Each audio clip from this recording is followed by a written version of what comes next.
দিলে, তারপরে যে প্ল্যানস গুলো আসলো, সিলেক্ট করবে যে প্ল্যানটা তুমি রিচার্জ করবে, করলে না, সিম্পল হয়ে গেল। বাবা তুই এত তাড়াতাড়ি করছিস, আমার তো কিছুই মাথায় ঢুকছে না। তুই না আমাকে ফোন দেওয়ার সময় বলেছিলিস যে তুই আমাকে ধীরে ধীরে সবকিছু শিখিয়ে দিবি। তুই আমাকে নিজে হাতে না শিখালে আমি কি করে পারবো বলতো? ধরো, দেখো মা, আমি যখন ফ্রি থাকবো তখন আমি শান্তভাবে বসে তোমাকে শিখিয়ে দেবো। আমি এখন তোমাকে শেখাতে পারছি না, আমার দেরি হয়ে যাচ্ছে অফিসে, আমি বেরোবো। আরে একবার তো শিখিয়ে দিলাম, তবুও তুমি বারবার জিজ্ঞেস করে যাচ্ছ। তুমি এখন যাও, আমাকে বেরোতে দাও। যখন তুই ফোনটা কিনে দিয়েছিলিস তখন বলেছিলিস আমাকে সব শিখিয়ে দিবি, আর এখন আমার জন্য তোর আর সময়ই নেই। উফ স্নেহা, মা না আমাকে বিরক্ত করে দিচ্ছে। প্রত্যেকদিন বলে যাচ্ছে ফোন চালানো শিখিয়ে দে, ফোন চালানো শিখিয়ে দে। আরে বাবা, আমি কি ফোনের ট্রেনার নাকি? কোথা থেকে শুরু করবো আর কি শেখাবো কিছুই বুঝতে পারছি না। কেন, একটু শিখিয়ে দিলেই তো পারো, এতে বিরক্ত হওয়ার কি আছে? আরে শেখাবো তো, কিন্তু সময়ই তো পাই না। আর এক জিনিস কতবার শেখাবো বলো তো? আচ্ছা যাকে বাদ দাও, কি রান্না করছো? আজ তো তোমার ছুটি, তাই তোমার ফেভারিট চিলি চিকেন আর ফ্রাইড রাইস বানাচ্ছি। তবে একটা কাজ করো, আজ ফ্রাইড রাইসটা তুমি বানিয়ে নাও, আমি বাকিটা বানিয়ে নেবো। আরে স্নেহা, আমি আমি কি করে বানাবো? আরে আমি কোনোদিন রান্না করে ঢুকেছি নাকি? কেন, একদিন আমার জন্য রান্না করতে পারবে না? আমি তো রোজই করি। স্নেহা, আমি তো করতে চাইছি, কিন্তু আমি একা একা কি পারবো? তুমি যদি আমাকে শিখিয়ে দাও, তুমি যদি আমাকে পাশে দাঁড়িয়ে দেখিয়ে দাও, তাহলে আমি পারবো। একা একা কি সম্ভব নাকি?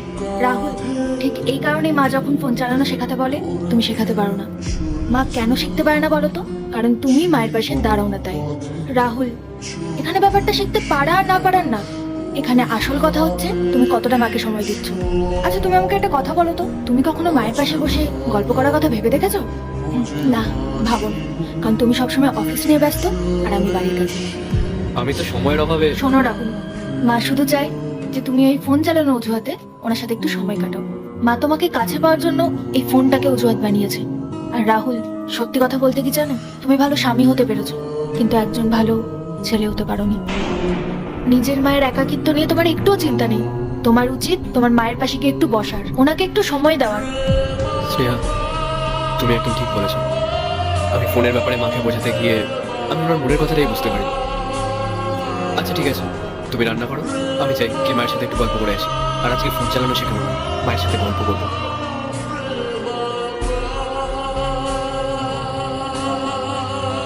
মা। হ্যাঁ বাবু বল, তোর কি কিছু লাগবে?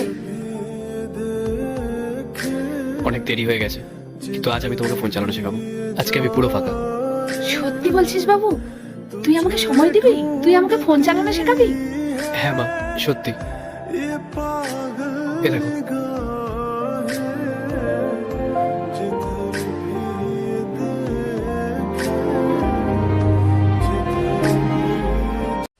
পার্ট 2 দেখতে সাবস্ক্রাইব করো ভেলকু 78M।